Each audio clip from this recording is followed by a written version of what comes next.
Hello everyone, welcome back to my YouTube channel grow with রি। সবার প্রথমে তোমাদের অসংখ্য ধন্যবাদ, কারণ তোমাদের কারণেই আমার চ্যানেলে আজকে 500 সাবস্ক্রাইবার পূরণ হয়েছে। তোমাদের ভালোবাসা আর সাপোর্ট ছাড়া এটা কোনো রকমভাবেই সম্ভব ছিল না। এইভাবে আমার পাশে থেকে আমাকে ভালোবাসা আর সাপোর্ট দিয়ে চেষ্টা করব তোমাদের জন্য আমি আরও যেন ভালো ভালো ভিডিও নিয়ে আসতে পারি। আজ আমি তোমাদের সাথে শেয়ার করব বাগানে আমার সময় কিভাবে কাটে।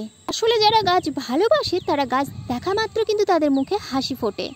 আমার কখনো মন ভারী থাকলে আমি এইভাবেই বাগানে ঘন্টার পর ঘন্টা বসে কাটিয়ে দিই। কথা বলার জন্য কিন্তু আমার গাছগুলো আছে। খোলা আকাশের নিচে গাছেদের মাঝখানে নিজেকে মনে হয় আমি এক অন্য দুনিয়ায় এসে দাঁড়িয়েছি। গাছের ফলগুলোকে দেখি একটু একটু করে বড় হতে, গাছের ফুলগুলোকে দেখি আস্তে আস্তে করে তারা কিভাবে ঝিমিয়ে পড়ে। সূর্য মামাও কিন্তু ওপর থেকে দেখছে যে আমি গাছেদের সাথে কিভাবে খেলা করি। একটা সময় ছিল যখন আমি ডিপ্রেশনে থাকতাম, আর আজ দেখো গাছেদের সঙ্গেই আমার সময় কেটে যায়। ব্লগটি কেমন লাগলো কমেন্টে জানিও, আর চ্যানেলটি সাবস্ক্রাইব করতে ভুলো না কিন্তু।